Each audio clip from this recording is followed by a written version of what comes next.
नमस्कार, स्वागत है आपका। आप देख रहे हैं द न्यूज और मैं रानी गुप्ता आपके साथ। चुनाव को मात्र एक हफ्ते ही राजस्थान में बाकी है, लेकिन इन सब के बीच में कांग्रेस पार्टी को लगातार एक के बाद एक झटके लग रहे हैं। आपको बता दें कि कांग्रेस के एक नहीं बल्कि तीन नेताओं ने कांग्रेस से इस्तीफा देकर के बीजेपी का दामन थाम लिया है। इन नेताओं का कहना है कि उन्हें पार्टी का रवैया पसंद नहीं आया। जिस तरीके से पार्टी के नेता और पार्टी के विधायक उनके साथ व्यवहार करते थे, इस चीज से वो नाखुश हुए और वो बीजेपी में शामिल हो गए। उनका कहना है कि बीजेपी में उनको कहीं ज्यादा सम्मान मिल रहा है, जो कि उन्हें कांग्रेस पार्टी में नहीं मिल पाया। आपको बता दें कि राजस्थान में 25 नवंबर को चुनाव होने हैं। इस चीज को लेकर के कांग्रेस हो या बीजेपी, तमाम पार्टी ने अपनी पूरी ताकत राजस्थान में झोंक रखी है। ऐसे में लोगों के बीच सवाल यह भी है कि क्या राजस्थान में इस बार जनता का मिजाज बदलेगा या फिर रिवाज बदलेगा,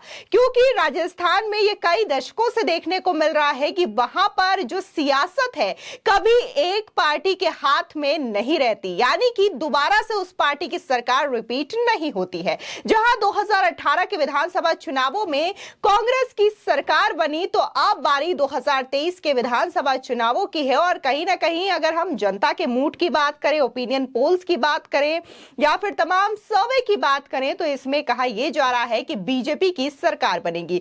फिलहाल यह फैसला तो 3 दिसंबर को होगा, लेकिन इन सब के बीच में कांग्रेस की जो मुश्किलें हैं वो अभी से ही बढ़ रही है, क्योंकि लगातार कांग्रेस के दिग्गज नेता कांग्रेस पार्टी का साथ छोड़ते हुए नजर आ रहे हैं और बीजेपी को राजस्थान में कहीं ज्यादा मजबूती मिल रही है।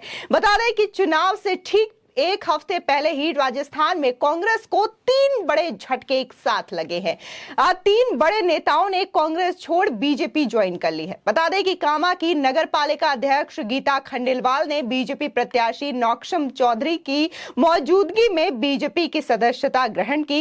साथ ही लूड़ी से पायलट गुट के श्याम कीचड़ भी बीजेपी में शामिल हो गए हैं। वहीं साल 2018 में नंदबई विधानसभा से कांग्रेस के प्रत्याशी रहे हिमांशु कटारा ने नंदबई बीजेपी प्रत्याशी जगत सिंह की मौजूदगी में बीजेपी की सदस्यता ग्रहण की है। बता दें कि इन तीनों नेताओं के बीजेपी ज्वाइन करने से कांग्रेस को काफी ज्यादा नुकसान राजस्थान में झेलना पड़ सकता है, क्योंकि ये तीनों ऐसे नेता हैं जो कि कहीं ना कहीं एक बड़े समाज का नेतृत्व करते हैं और इनके पास अपना एक मजबूत जनाधार है। और जाहिर तौर पर अगर ये बीजेपी में शामिल हुए हैं तो ये जो जनाधार है वो बीजेपी की तरफ ही आकर्षित होगा, जिससे कि 25 नवंबर को जब मतदान होगा तो कहीं ना कहीं इसका फायदा भी बीजेपी को ही मिलेगा।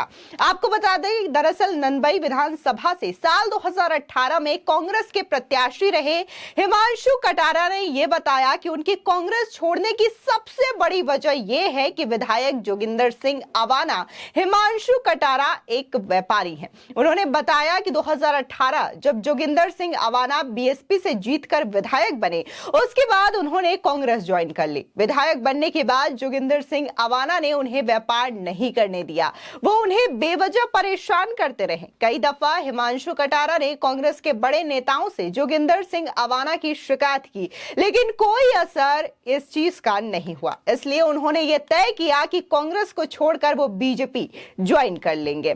आपको बता दें, इसी के साथ ही कामा विधानसभा से कांग्रेस प्रत्याशी जाहिदा खान का भी काफी विरोध है। कामा नगर पालिका के अध्यक्ष गीता खंडेलवाल का कहना है कि विधायक जाहिदा खान की कार्यशैली से वो काफी परेशान थी, इसलिए उन्होंने कांग्रेस छोड़ बीजेपी ज्वाइन करने का फैसला किया है। अब बीजेपी प्रत्याशी नौक्षम चौधरी की मौजूदगी में उन्होंने बीजेपी ज्वाइन कर ली है।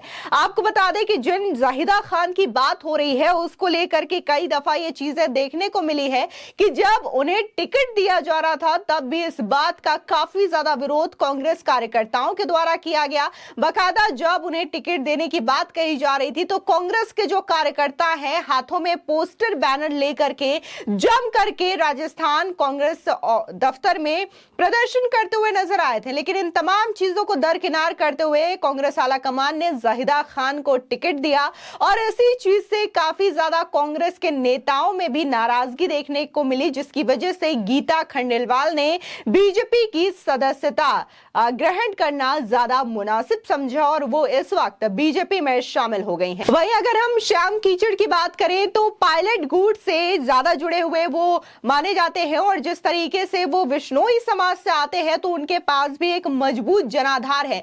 ऐसे में उनका भी कहना है कि जिस तरीके से कांग्रेस पार्टी का रवैया रहा, उनके विधायकों का रवैया रहा, तो इस चीज से वो बेहद परेशान हो गए, जिसकी वजह से उन्होंने बीजेपी का दामन थामना ज्यादा उचित समझा, जिसकी वजह से उन्होंने कांग्रेस पार्टी से इस्तीफा दे दिया और वो बीजेपी में शामिल हो गए। आपको बता दें कि राजस्थान में 25 नवंबर को चुनाव होने हैं और 3 दिसंबर को इसका रिजल्ट आएगा। अगर हम बात राजस्थान के सियासी रण की करें तो बीजेपी के तमाम दिग्गज नेता, फिर चाहे वो प्रधानमंत्री नरेंद्र मोदी हो, उत्तर प्रदेश के सीएम योगी आदित्यनाथ हो, असम के सीएम हिमंता बिस्वा शर्मा हो, बीजेपी के राष्ट्रीय अध्यक्ष जेपी नड्डा हो या फिर अनुराग ठाकुर हो, ये तमाम ऐसे नेता हैं जो कि राजस्थान में जाकर के चुनावी प्रचार को धार दे रहे हैं और साथ ही जिस तरीके से गहलोत सरकार में जो करप्शन किया गया है, जो तिजोरियां भरी गई है, उन तमाम चीजों को लेकर के वो कांग्रेस पार्टी पर हमलावर नजर आ रहे हैं। और कहीं ना कहीं इस वक्त अगर हम राजस्थान चुनाव का जिक्र करें तो इस वक्त लाल डायरी भी काफी ज्यादा चर्चा का विषय बनी हुई है, ना सिर्फ इसलिए क्योंकि बीजेपी के नेता लाल डायरी को लेकर के पलटवार कर रहे हैं, बल्कि इसलिए क्योंकि इस लाल डायरी के 4 पन्ने सामने आए हैं और इस 4 पन्नों में बकायदा अशोक गहलोत के बेटे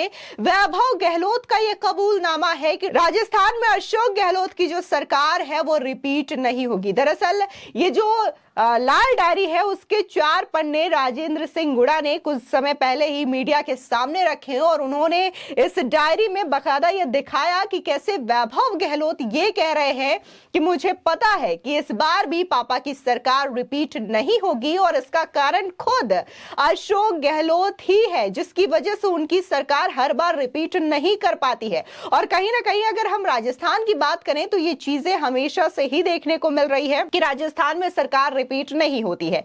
वहीं अगर हम आंकड़ों की नजर डालें या फिर ओपिनियन पोल्स की बात करें तो ओपिनियन पोल में भी कहीं ना कहीं जो बीजेपी का आंकड़ा है वो 100 के ऊपर जा रहा है। 3 बड़े न्यूज चैनल के सर्वे आए जिसमें से एबीपी सी वोटर्स का सर्वे है, टाइम्स नाउ का सर्वे है और इसी के साथ ही इंडिया टीवी सीएनएक्स का भी सर्वे सामने आया। वहां पर बीजेपी की जो सीट है वो लगातार बढ़ती हुई नजर आ रही है, लेकिन कांग्रेस की जो सीट है वो 90 का आंकड़ा भी क्रॉस नहीं कर पा रही है। ऐसे में ये कांग्रेस के लिए काफी ज्यादा टेंशन बढ़ाने वाली बात है। हालांकि प्रियंका गांधी वाड्रा पूरी तरीके से चुनाव प्रचार में लगी हुई है, लेकिन इसका कोई फायदा दिखाई नहीं दे रहा है और लोगों का मानना है कि इस बार राजस्थान में कांग्रेस को करारी शिकस्त का सामना करना पड़ सकता है। फिलहाल 25 नवंबर को मतदान है और 3 दिसंबर को इसके नतीजे आएंगे, तब ये देखने को मिलेगा कि राजस्थान में वाकई में जनता का मिजाज बदला है या फिर रिवाज बदला है। फिलहाल इस पूरे मामले को लेकर के आपकी क्या राय है, हमारे कमेंट सेक्शन में जरूर बताएं। धन्यवाद।